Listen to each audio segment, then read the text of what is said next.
जनमाध्यम news में आपका स्वागत है। मैं अरविंदर सिंह। इस वक्त मैं मौजूद हो चुका हूं रेलवे विभाग में और रेलवे विभाग इज्जत नगर पर। वही हम बात करते हैं, काफी समय से लगे बाबू तकरीबन 10 साल से 15 साल से एक ही पटल पर काम कर रहे हैं, एक ही जगह पे काम कर रहे हैं और लगातार मलाई चाट बाबू और उनके ट्रांसफर की और उनका तबाला की मांग करी है जो मंडल के नेता है उन्होंने और तमाम कर्मचारियों ने। और यदि हम बात करते हैं लगातार एक ही पटल पर जमे बाबू और इससे सीधा सीधा सूत्र बता रहे हैं।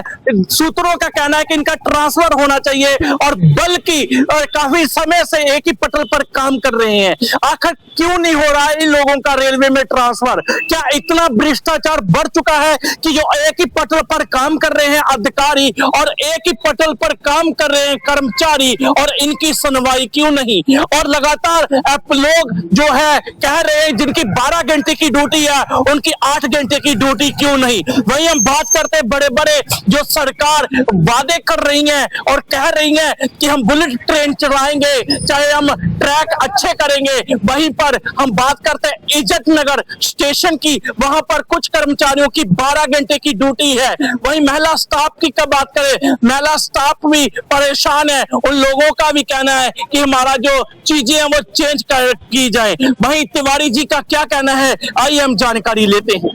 जी सर, रेलवे को लेकर हम बात करते हैं। रेलवे आवास के लिए क्या कहोगे सर?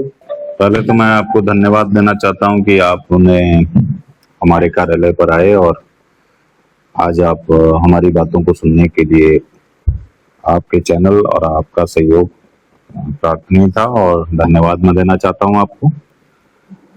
रेलवे आवास लगभग 100 साल पुराने कुछ आवास बने हुए हैं, जिसमें 80 साल और 90 साल पुराने आवास हैं। तो आवासों में पानी टपकना, तमाम चीजों की समस्याएं लगातार बढ़ती जा रही है।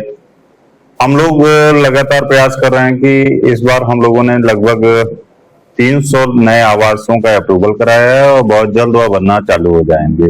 रेलवे आवास में सीनियर डीएन को और डीआरएम महोदय के निर्देशों पर पाइपलाइन, स्वच्छ पानी मिले। दूसरा सड़कों का निर्माण जिस पर काम चल रहा है और प्रशासन से हम लोग लगातार प्रयास कर रहे हैं कि कर्मचारियों का सुविधा पर विशेष ध्यान दिया जाए। सर ड्यूटी को लेकर सर क्या कहोगे? कुछ की 12 घंटे की, कुछ की। हाँ, ये आपका प्रश्न मैं समझता हूँ कि बहुत इम्पोर्टेंट है और ज्वलंत भी है। हमारे कुछ जगहों पर 12 घंटे का ड्यूटी रोस्टर लागू है, जिस पर हम लोग लगातार प्रयास कर रहे हैं कि जॉब एनालिसिस कराया जाए, जिससे कि जॉब एनालिसिस कराने पर गाड़ियों की संख्या लगातार बढ़ रही है और स्टाफ शॉर्टेज होने के कारण 12 घंटे की ड्यूटी रोस्टर में हम लोगों को काम करना पड़ रहा है, जिसके लिए टनकपुर स्टेशन का जॉब एनालिसिस कंप्लीट कराकर हम लोगों ने मुख्यालय भिजवा दिया है, जिसमें मंडल कार्मिक अधिकारी का भी सहयोग रहा और वरिष्ठ मंडल कार्मिक अधिकारी का। और हमने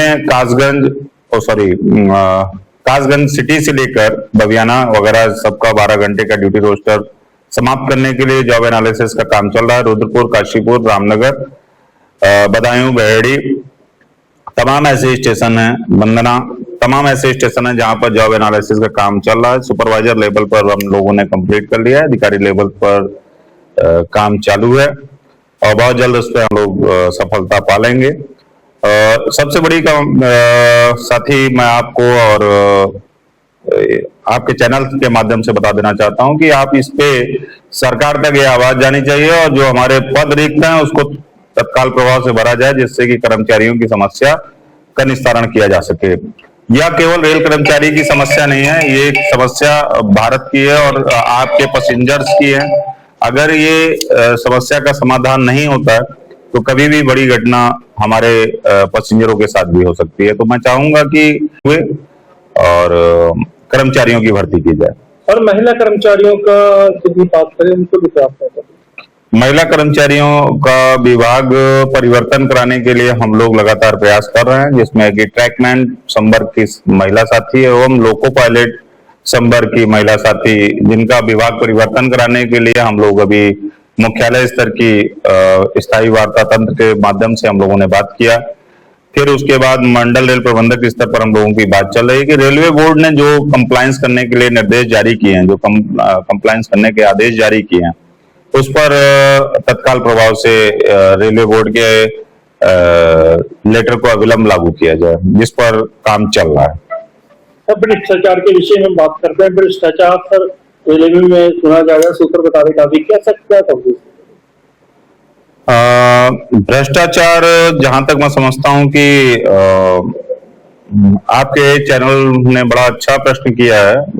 पूर्वोत्तर रेलवे में 2012-2024 को हम लोग पूर्वोत्तर रेलवे में मान्यता में आए और हम लोग लगातार कर्मचारी हितों के लिए काम कर रहे हैं और जिसमें प्रशासन का भी सहयोग है। बस मैं आपके चैनल से के माध्यम से एक चीज कहना चाहूंगा, और कहीं वो अगर कुछ चीजें लग भी रही हैं, अगर आप तक आई हैं, तो हो सकता है कहीं सच्चाई हो। तो मैं ये कहना चाहूंगा आपके चैनल के माध्यम से कि काफी लंबे समय से एक ही सीट पर लोग लगे रहे, तो भ्रष्टाचार होने की संभावनाएं व्यक्त की जा सकती हैं। तो मैं प्रशासन से भी लगातार कह रहा हूं और लोगों से भी कह रहा हूं कि जो लंबे समय से एक ही सीट पर काम कर रहे हैं, उनको तत्काल प्रभाव से हटाया जाए, उनकी सीट चेंज की जाए, जिससे कि कर्मचारियों में एक निष्पक्ष भावना रहे और किसी कर्मचारी के साथ अन्याय ना हो सके। और कोई भी कार्य करने में यदि देरी हो रही है, जैसे कि हमारे यहाँ सतर्कता विभाग कहता है कि देरी ही भ्रष्टाचार की जननी है। यदि कोई काम किसी का रुक रहा है और लंबे समय से रुका हुआ है और वो काम निस्तारण नहीं हो रहा है, तो कहीं ना कहीं भ्रष्टाचार है। तो उन सीटों को चेंज किया जाए, और यदि सीट चेंज हो जाती है तो मैं समझता हूं कि काफी हद तक भ्रष्टाचार की कमी आएगी।